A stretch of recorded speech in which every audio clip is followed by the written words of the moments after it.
Sa patuloy na pagpapaigting ng kampanya ng pulisya kontra kriminalidad, arestado ang nakatalang top 1 most wanted municipal level sa kasong pagpatay sa Zamboanga del Sur.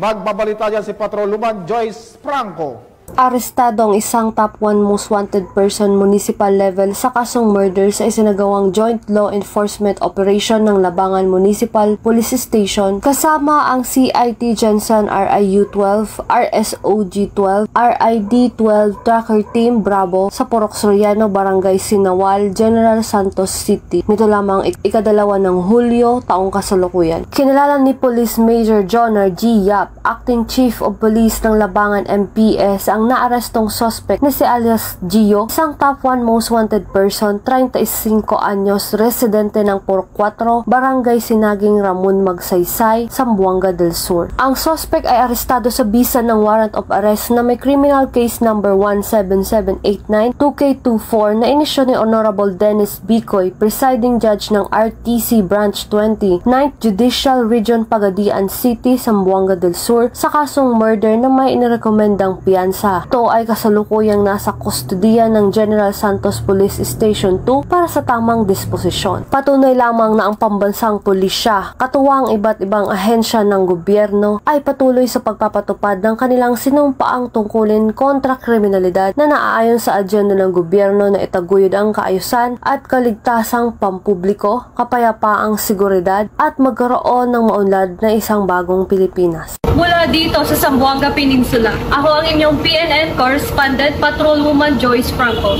alagad ng batas, tagataguyod ng balitang pulis.